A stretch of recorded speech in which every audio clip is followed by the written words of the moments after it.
I'm going to talk about automatic program analysis, and especially now kind of all the topic a bit hung up on this old bug in Sendmail. It's, I think, from 2003, so it's really an old one. And showing how, I mean, it got famous because, well, it was exploitable, first of all, remote exploit, but also because Halvar Flake got interested into it, made a smaller version out of it, and tried to show that automatic static analysis tools are having a hard time to find this bug that was found manually. And I'm going to, well, discuss the bug. I'm going to show how our tool does with it, and I'm going to show comparison of other tools, how they fare on this. And so, for example, the name email address you see there is a possible string that was an exploit. So basically, if you send an email address with lots of brackets open, then you could overflow the buffer and you could insert code into Sendmail. That was kind of then the important thing. So a bit of a history. The bug was discovered by Mark Dowd in 2003, and it's about this parsing loop in Sendmail, about 500 lines of code that parses the email address and tries to repair it in a way. Kind of the parser is trying to be smarter than basically it tries to match brackets and make it kind of the format better if it's broken. And then, like I said, in about 2011, Halvar Flake, he looked at the problem and somehow was, well, disappointed with the state of automatic analysis tools and extracted a much smaller version, about 50 lines of code, and said that, look, guys, if your tool can show that on the buggy version, it can find the bug, but also it can show on the fixed version that there is no bug, then kind of that was his challenge. And at that time, or let's say till last year, or no tool could show it. Of course, the point is that not everybody tried it out, the challenge. But it's been the topic of various talks at conferences, and in some paper, the bug itself and how some tools try to analyze this problem. And the presented solution so far always required some manual additions from the user. So basically, the tool is not just given the program and spits out the result, but needs some tweaking by the tool user. And again, a bit of backstory. So we were working in the beginning doing my PhD with Halvar Flake together, and well, every time we met, we showed a bit what we proceeded, and we were thinking on doing something together. But he got well to the point that it's nice what you do, but show me at least that your tool is able to solve this one challenge. And we looked at it briefly and realized that okay, our tool is not able to do that. And last year, I just finished my PhD, and then somehow we were about to meet again for a workshop with Halvar, and was thinking, okay, let's give it a try. Why not? I mean, we improved since then, since the beginning, and it suddenly worked, surprisingly. And it took me a while to find out why. I mean, looking into the details of the analysis, but it was nice to see that it worked. And let's now go to the bug itself. So I hope after lunch everybody's still able to read some code. So I'll show a bit simplified version after that of it. But the main thing is that you see this while loop in the middle that does the parsing. It reads one character at a time from the input and writes it to a local buffer on the stack. And with this if-else, with the if clauses, it basically tries to find out if there's some braces, and then it manages some state in some Boolean variables, these quotation and round code variables, and then it increments or decrements this upper limit pointer for the local buffer. So basically, it kind of tries to manage some pointers, and in this inner state machine, it tries to do this, what I meant before. It tries to repair the email address if it's somehow in a weird format. It's very simple. I mean, the original code is more complex, but this is now the simplified version from Halvar. And basically, the problem is this red line. So this upper limit minus minus, this was missing in the original code. That was the bug, basically. Without this, you can, now this is the state machine simplified. So the left version is the good one, where's this upper limit minus minus, and on the right, it's missing. So without this, if you look a bit at the state machine, how you can cycle through it, and it depends only on the input, kind of on the email address, on the string. If without this ulimit minus minus, you can do on the right vertical side cycles all the time, and you just apply the ulimit plus plus. So you basically can increment this pointer of the buffer indefinitely, as long as you want, and by that you can then write out of the local buffer. So you can introduce code from the string. So it's very a simple bug in a way, in hindsight, but it took a while kind of to find it, and also, like I said, tools had a problem to deal with it. So why is it hard?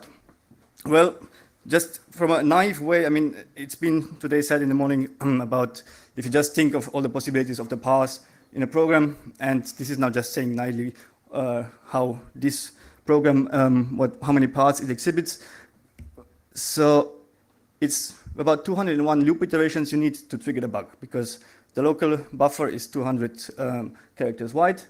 And, well, to say you want to write one out of it, then it's 201 iterations. And the loop itself, the while loop, has these 4 if conditions, which are triggered by these different braces. And it has the last if condition, which decides if they should be written or not. So basically, it's about 10 different paths inside the loop. And put this together, it's about 2 to the power of 664 paths to be visited, just kind of to find all the possible paths. And of course, some of them are bogus because they are non-existent in reality, but it's just a rough approximation kind of the bugs.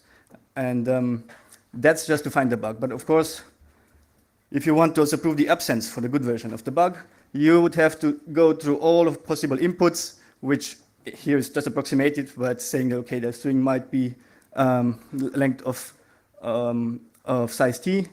So you get to very high numbers very fast. So it's basically not tractable to say that you just brute force and look through all the parts to it. But like I said, this is anyway, should be known knowledge that you cannot show absence of bugs because in a program just by running every possibility or every possible input, because that's just not feasible. And as far as I remember, I think it's Wikipedia that I quote here, but just saying that if you count up to a number kind of from 0 to 2 to the power of 256, so basically 256 bits number, you end up using more energy than there is in the universe. Just because there's a paper, old paper from John von Neumann who tried to calculate how much energy you need to flip a bit. And if you just go from 0 to 256, which is much lower than these numbers, you need more energy. And it's just counting. Here you would have to try every part and see the computation. So this is not just a rough picture of the complexity of this thing, but it's basically not so important because finding the bug is just finding one part, one of the buggy parts in this many parts. And that can be done easy if done smart. And also tools that want to show absence of bugs, they abstract over different parts at the same time. So basically you look at a range of parts of conditions in the program, and you can say about all of them at the same time that they are safe or they aren't. So that's the number before is kind of useless when thinking that program analysis works on different things than just the number of parts, exploring them. But the problem is that if you abstract from this, if you use this abstraction, these smarter tools, you are also introducing some imprecision. And that might lead to false positives. And this was kind of also the big problem with this example, that tools, they could show that there's the bug. They had a warning, there might be an array out of bounds read. They showed the same for the good version. So basically, they didn't show that the good version was safe, had no bug. So that was kind of the point of the challenge. That's what I meant, that the non-vulnerable version was also seen as vulnerable. Okay, now a very fast walkthrough about one abstraction technique, and that's now static program analysis with abstract interpretation. And the idea here is that you look at all the possible paths through the program at the same time, and you try to reason about them. And you do that by approximating them and over-approximating, especially because you want to be sound, which means that if there's a bug in a program, you don't want to say that there's no bug. And the precision is here the important part that, I mean, you can be sound just by saying that every program has a bug, because it might have one, but you're always on the safe side, kind of saying there's a bug everywhere. But you want to be also precise enough that if there's no bug, you don't say that there's a bug. So basically, that's always the difficulty with some static analysis that you want on the one side to be very precise and don't give useless warnings, false positives, but on the other side, you have to be sound to not say miss a bug. And widening, the last part, is an acceleration technique and termination necessary. And I'll show now some examples of it. So you don't have to look at all of this. The basic point is, if you look on the left, we have two variables, x and y, and they have some values there, these dots in the diagram. And now, how can you approximate this set of values? One example is this using intervals. So you just put a box around them and say, the values are somehow inside this box during my program run. So this is a type of approximation. And you don't have to store all the values, you just have to store these boundaries of the box. If you want to get more precise, for example, you can have sets of intervals on the lower left. Then you have 4 boxes. And this red area, what I put there is, for example, the one you want to exclude. That's the buggy area. So you want to say that your abstraction is not inside this area if the real program on the upper left is not inside this area. And as you see, the intervals and the interval sets, they have overlap with this red area. So they would say there's a bug, a false positive, because the real program doesn't have a bug. And the last example is polyhedra. You use more complex geometric polyhedra to approximate these numbers, and that can show, for example, that there's no bug. This is just kind of to get an idea what abstract interpretation is. And more examples are, for example, equalities. You have 2 values. You can use a line through them, or you can use a grid congruences to describe different set of values. Each of these has its uses to help analyze the program. Okay. Now,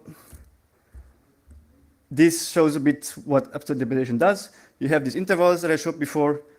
You have arithmetics on it. You have parts to the program, if-else, and the joins after the if-else. And this shows kind of how the simulation of the program semantics, what the program does at runtime, happens on these abstractions that I showed before. So if you don't try to track all the individual values, but you say, I want to track per variable some intervals. So x would have this 1 to 102, and then you have x++. Then you do the computation on these intervals.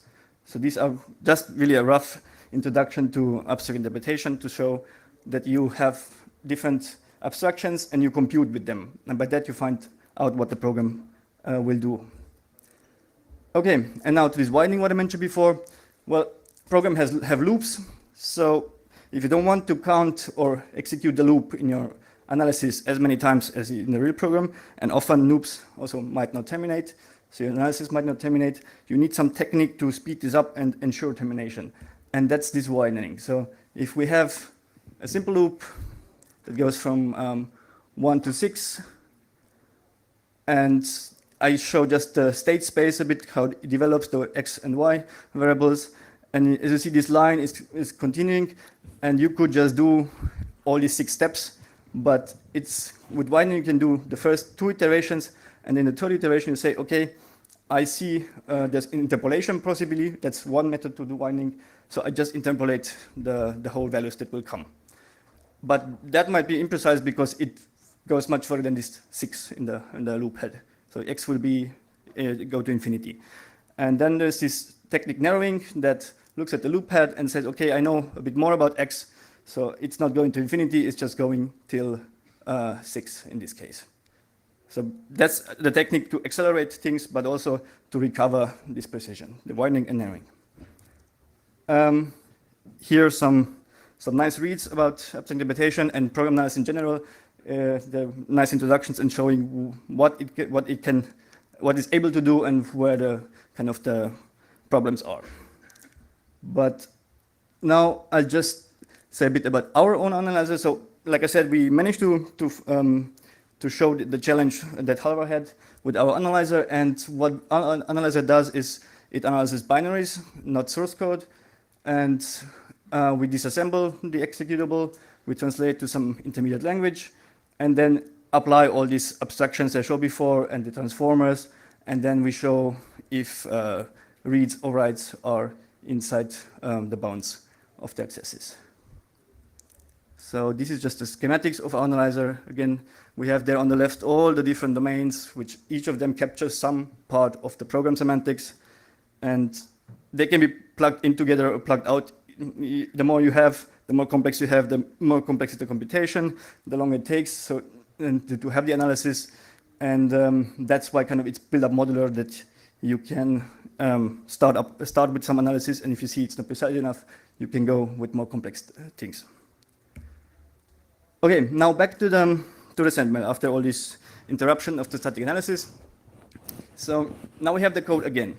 So what needs to be done to show that the good version is safe, that it doesn't contain the bug? The important point is that we have at this right there, the third green line, we have to prove that this output index is smaller than the buffer size. And we have to prove the same for the outer two writes. And how can we do it? Well, we need to know the value for this output index variable, and we need to find to know the range that can it be bigger. But unfortunately, we don't know anything about the input. So the input can be completely, the length in the input can be unknown. They are from minus infinity to plus infinity, or from 0 to infinity. So we don't know anything about the input. The input is unknown.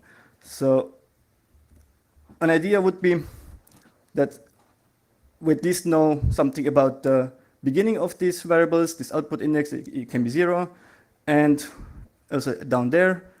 And we also, through widening, what happens that when we just use widening, these go to infinity again, so we again cannot say anything about the true range, because it would be from 0 to infinity, and that's outside of the buffer. So let's use some more knowledge out of the program.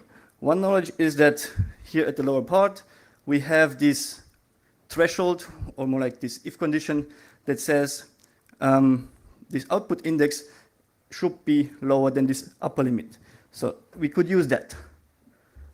And if we are able to do this, basically the blue lines show the analysis results. We start with upper limit at 190 as an interval. Then we go with it down, and all the plus, plus, and minus, minus, increments and decrements change its value. But at least we have a value there, and could use it for widening. Unfortunately, again, there's the problem that we don't know anything about this upper limit, how it behaves, because all the incrementation and decrementation might happen depending on the input. So it's hard to say, to prove that it stays in bounds. But we know something about these flags. Like I said before, there's this state machine inside this loop, and the state machine is described by these flags, these Boolean variables that show if there's a quotation or a round quote. And if we can find a relation between this upper limit variable and these flags, we might be able to say that it stays in bound. And here just again how the values of this quotation and round quote behave in intervals. So using widening and delaying it, we would be able to see that this upper limit has a relation with these flags, and by that it's not going to infinity in this program. And these are I showed before this long picture of our analyzer. These are the subset of domains or abstractions we used, basically these intervals. Then these affine equalities are the relations between the variables, some widening strategies, points to find out what pointers variables are pointing to, and well, the rest are description of the stack and memory and CPU flags on arithmetics. So it looks complex, but I hope it's at least, I mean, just interrupt me if something is completely unclear, because otherwise it's pointless to continue explaining it. So going back to the code. we start with first iteration, and we find out that this upper limit and these flags, this quotation and run quote, they all add up to 190. That's what our analyzer just proceeding the program finds out. And going through the program, we see how these values changes, but this relation is still there. That's the good part. So even after one iteration, we find out that there's still this relation between the flags and this variable. Now, continuing, we apply the widening, and okay, first widening is one run suppressed. That's the widening strategy, and again, it shows that the upper limit plus q plus rq is 190. So the same thing holds for the second iteration. Now the widening is applied, and we can say now after widening that output index, this variable, is from 0 to 190. So basically now we applied this acceleration. Before it was just, upper limit was just 188. Now suddenly we know that it can be 0 at the top and it can be 190 at the bottom. And we apply this acceleration, and we find out that it's staying in this range. Continuing till the bottom, things don't change. So basically, the loop is stable, and that was it. We wanted to show that at the bottom that output index is in range, and everything's okay. So in the fast version, basically the analyzer analyzed the loop 4 times, found these values, found that the relations between the variables hold every iteration of the loop, applied this acceleration, showed that the relations still hold, and found the bounded values for this upper limit. That was it, kind of basically. But behind the scene, all these abstractions and transformations worked, and acceleration techniques and all these things. What was important again? Important was this equality between upper limit and these 2 flags. And if we can show that this holds all the time, then we can bound the variable, and we can show that the right is inside the bound. And this narrowing that I showed in the beginning would not help here, so one needs a more specialized widening, because this, I mean, the funny thing is that the loop and the condition of that we need this this last if output index is lower than upper limit, it's at the bottom of the loop, and we need actually to transfer this condition from there to the beginning of the loop when we do this acceleration to know that it still holds. So that's why narrowing would have problems here, because narrowing uses the loop condition, but the loop condition in this case is just saying that that this input index is smaller than length, and that doesn't help us anything. So that's why narrowing wouldn't help here, but some better widening strategies are helping. Okay, so far to this. Unfortunately, now going from this 50 lines example to the 500 lines example, we cannot show it anymore that it's safe. Well, that's how it is. Because the code is more complex. There's more things that happen in there. In the control flow, there's string functions reading from memory, translating string, and well, our abstractions, our modeling are becoming too imprecise, and suddenly we cannot show that these bounds hold anymore, and our analysis says to that, okay, the fixed version contains a bug. So basically, we could show it in the simple example, but not in the real-world bug example. So, not yet. And well, let's look at some other tools. So basically, after doing this, we got with Harvard the no other tool yet was able to do that. And also the funny thing is that we worked on the binary, not on the source code. So it was even more problematic to do the analysis because of, well, you have more side effects on the binary and you don't know type information. You don't have certain things that you know in the source code that hold. And I started looking then on other tools, and I even contacted some people about the tools, because it turned out that, and well, first of all, most of the tools are quite complicated to use, unfortunately. but also that it's difficult to find, how to say, the best flags, the best configuration for the tool. Most of the tools require at least some knowledge from the tool maker how to use it on certain problems. But that was the nice thing, that after contacting the people, it turned out that a couple of tools were able to also do the same. They either didn't try it before, or well, after choosing the right parameters, they were able to solve the problem. And like I said, 1 year before, it looked like none of the tools were able to do it, but now suddenly, if you start to talk with the people and they optimize or look how to apply their own tools, it's possibly suddenly possible. And to mention, for example, some tools, this M means that they need some manual help from the tools, but were then able to show it. And the other ones, well, they were not able, and the techniques they used are also quite varying, so not everything was done in abstract interpretation. Some are model checking tools. Then I tried fuzzers, and with fuzzers, well, they can show the bug quite fast. It took about 10 minutes to find the bug, but of course fuzzing cannot show that there's no bug, because like I said in the beginning, fuzzing just tries all the parts. It would have to try all the parts through and say, okay, I looked through all the parts, I didn't find the bug. So with fuzzing, you can find a bug very fast, but you cannot disprove that there's a bug. And so it's actually quite a nice result looking into these tools, that things have proceeded since kind of Halvar's in beginning, when he was thinking that, okay, it's a very simple knockout for all the static analysis tools, because it's such a simple 50 lines code, and still no tool can do it automatically.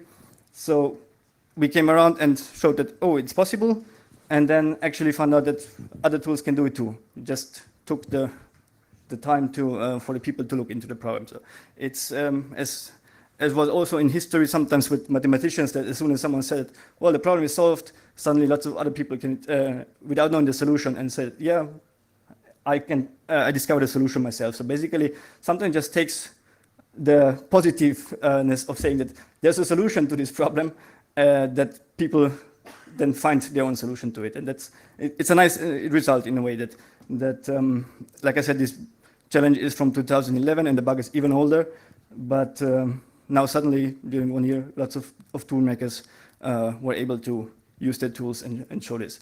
Well, but in general, what does it mean? I mean, for static analysis tools in general. I mean, the thing is that when we were talking first about this with Halvar, we were all thinking that it's quite a complex, this automaton is quite a complex thing, and you need very complex relations between the variables to find out how to solve it, and kind of we were thinking it's a problem that will take some years that you get into it.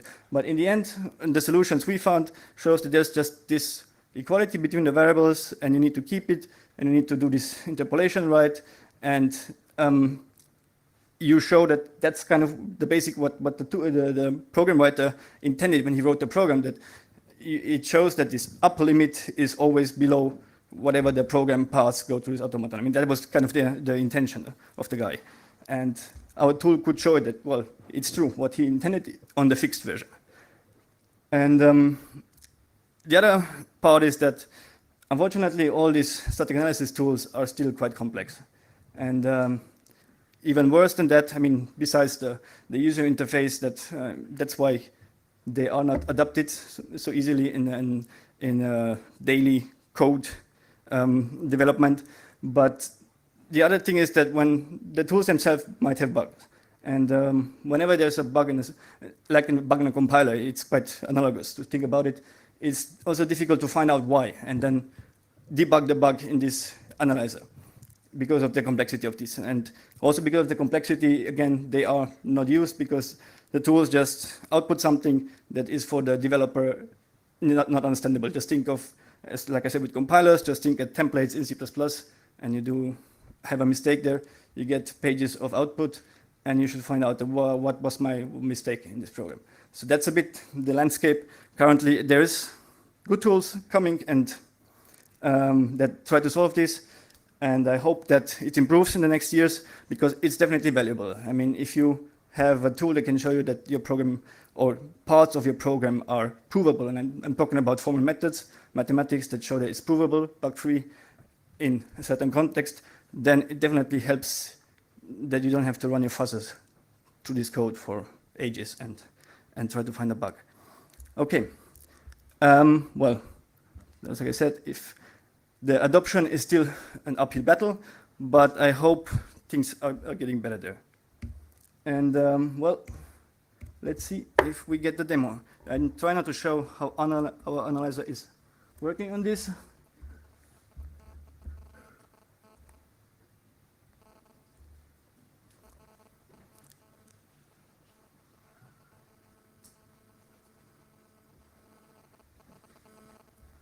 Okay, it gets a bit difficult to see for me. It's white. It's white. So it should be this one. So this is the compiled code of this thing that I showed before on the slides.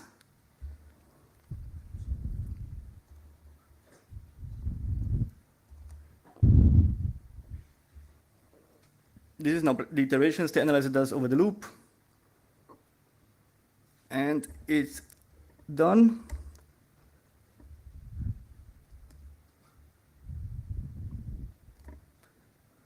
Okay, and now you'll have to bear with me reading the assembler code. So this is now the control flow graph of the program in assembler. And these are the warnings we found. And as I told you, they're a bit cryptical because all the static analysis tools have to be cryptical for the user. So, but the thing is that let's look for these writes we had, these if conditions. So these are the last two ones that I mentioned before, and it shows that there's a warning with some range, some offset. But as you see, the register EAX here goes from 0 to 191. So we had this 0 to 300 is the buffer. 200 is the buffer, and this AX is from 0 to 191. And before that, we find it's 0 to 190. That was before this plus plus that was done again on the code. So the analyzer was able to show what we wanted. And I'll just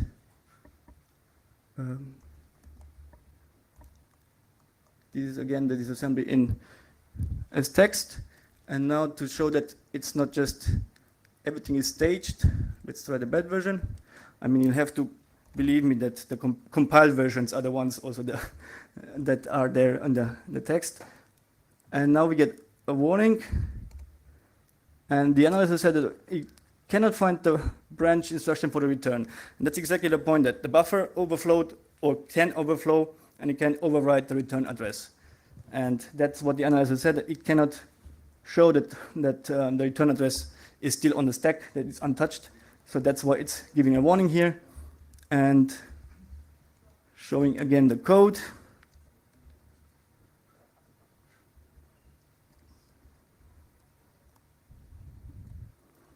So we have here AX, and suddenly you see it's 0 to 4 million, blah, blah, blah. It's the whole range. So now we don't have this 191 anymore, but now it's the whole range of the integers we used here. So the analyzer showed that this is not in bounds anymore. So bad version, it cannot infer the safe thing anymore. And to show you that the things are really only differing.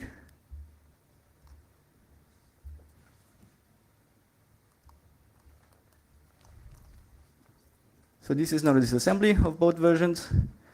There's a small change in the jumps because of the arrangement of instructions, but the important thing is here in this version we have the subtraction, and here we don't have it. So that's the difference. In the good version we have this upper limit minus minus, which is this subtraction here, and in the other version it's not there.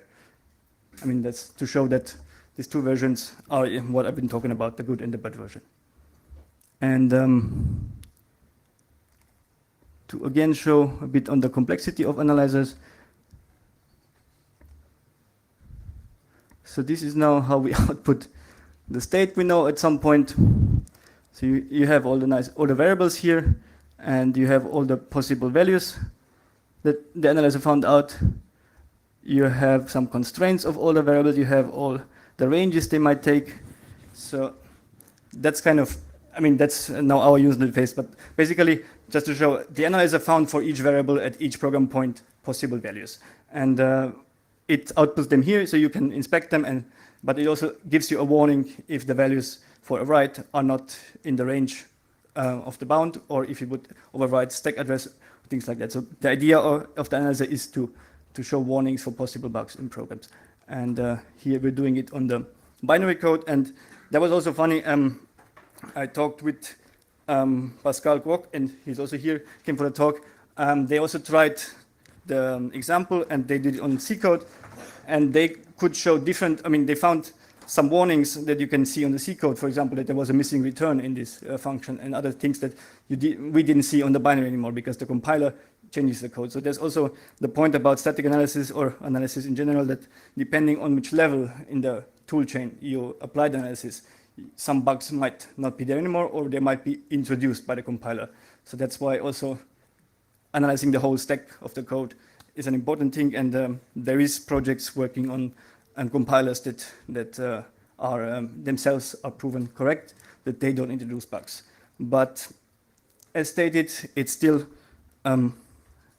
we are not there. The demo is already done.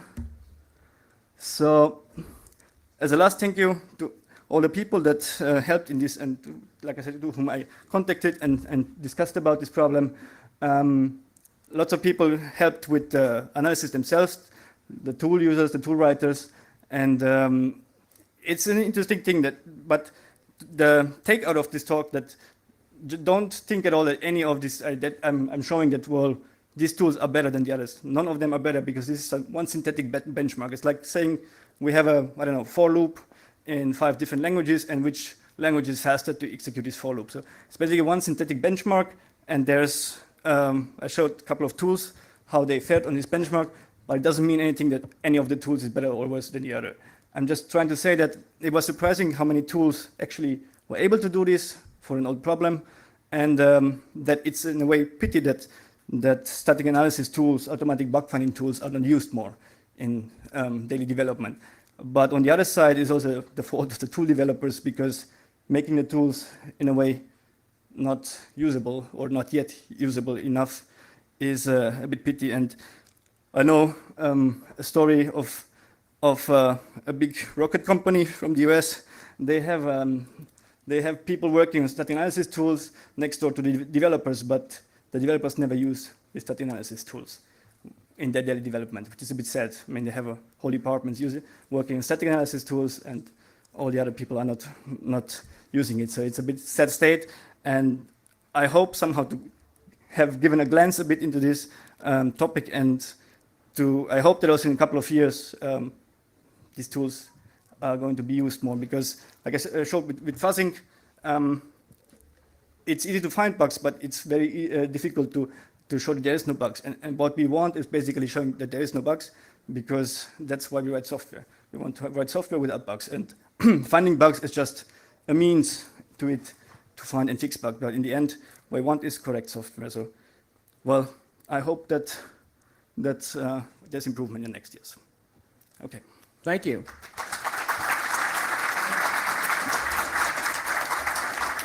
So, in the true spirit of a former academic here, Bogdan told me just got his PhD, and seeing somebody up there with a developer saying, we want to write software without bugs, we know that he hasn't reached the corporate environment yet. So good luck to you with your, well, you know, it's a pipe dream. your bitter pipe dream that's going to be destroyed when you enter the real world, yeah, and discover that people do write software with bugs. It's my job to crush the dreams. Come on. No, yeah, but we're going to take questions. I wanted to take the first comment, though. So we have time for questions, if anybody has any questions.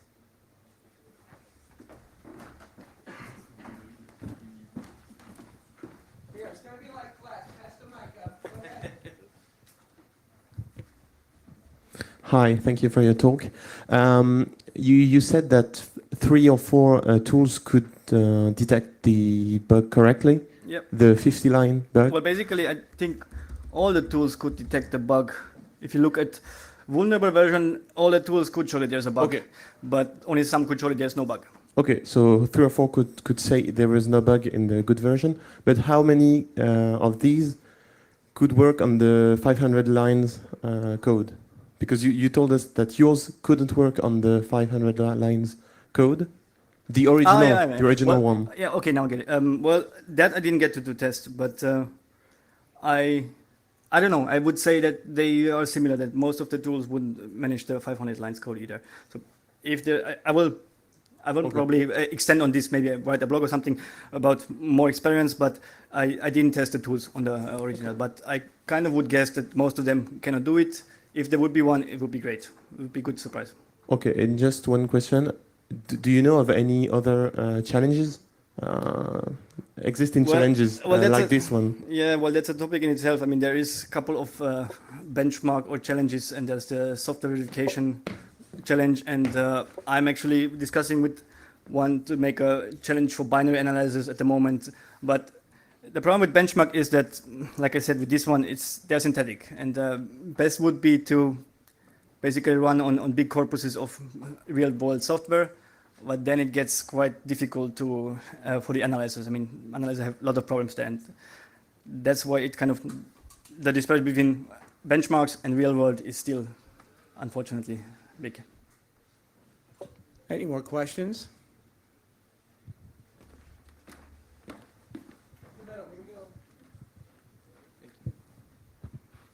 Hi, thanks again for your presentation. Just a very stupid question. Basically, how do you do the parsing for the semantic analysis? Is it something like Antler logic, or did you write something up of your own?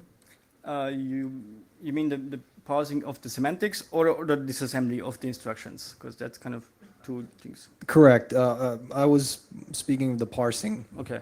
Well, we implemented kind of for our language. Like I said, I showed what the analyzer we have this intermediate language, this RRail, and all the different architectures, x86, ARM, and others would be lifted, kind of disassembled to this intermediate language of ours, and that's just like 20 instructions, so it's really tiny language. And for that 20 instructions, we implemented the semantics by hand, basically. That's what does this analysis. Okay, so you never actually analyze x86 code, for example. You just translate it before parsing it. Yeah, exactly. But that translation is like stateless one-to-many translation. Yeah, so I understand that. That's pretty nice. Therefore, you have only a few instructions to understand for your parser, and it's a lot simpler. There was actually also an idea of Halvar in the older days. They have a similar thing, and we just continued their work with this. Okay, thank you. No, one-to-many. So one x86 instruction is about 5 to 10 of hours. Yeah, so this way. But you may have something like 5 versions of 5 dialects, which convert to the same intermediate That too, yeah. And if there's also a nice thing that if you would do some compile optimizations, you could then show that the ARM code is the same than the x86 code, so you can do some diffing between architectures. So there's lots of interesting things there, but it's not kind of the point now what we were doing. Okay, so I had one question. On this approach, which one have been used in the DARPA Sci Grand Challenge? Maybe you heard about that. I just know the groups that participated there, and I think, well, I have an open browser tab on the challenge and the results. So I didn't read it yet, but on the results. But the point is, I think that it was symbolic execution used there, and I think some abstract interpretation. But I don't know the details yet because I didn't read completely. I just know the groups who participated and who. So I have only, thanks for your talk. I have only one question. How do you think that languages like Coq for proving algorithms and things like that would fit for this job? Well, it's been showed in the last 3 years. I don't know how long the project, the CompCert project, I mean, they basically did a compiler and analyzer for the compiler in Coq, which does all we do, but just verified with Coq. So basically, their version is for sure bug-free than ours. So it looks like it. I was first surprised too about it. I was thinking it's an insurmountable amount of things you have to write, all the proofs for all the transformations and everything. And their compiler, of course, doesn't do all the fancy optimizations of GCC and all these things, but it's workable, and they showed that things are right, and so it's a very interesting project. So it works. I just wanted to say it works. People showed it. Hi. Well, thanks for your talk. I have a question about. You said that sometimes it's impossible to prove that there is no bug. So when does your program stop seeking for a bug? You know, I mean, if there is no way, maybe you would have to do an infinite loop. Well, I mean, somehow your program has to stop, not to infinite loop. Well, these proof techniques, they work with infinite loops. That's the one you show that you kind of just show that, okay, they you terminate in your analysis, but you then show some warnings that, okay, this loop might not terminate or something like that. I mean, it's difficult to explain all these things now, but the analysis, I mean, are designed in the way that you approximate, but you're always on the safe side. So basically, you can show that there's a warning, there might be a bug, and it might be a false bug that it's in reality doesn't exist, but you never miss out a bug. Do you have like? Sorry. Is this one? So do you have like a bound? You say, well, up to this bound. Some tools work like this, bounded model checking, or other tools work like this, that they say we do n iterations, and after this n iteration, we could show it for the n iterations, there's no bug. We don't know after what happens after. But our tool, for example, with this acceleration technique, and there's also model checking tools that have acceleration techniques, they can say for all possible loop iterations.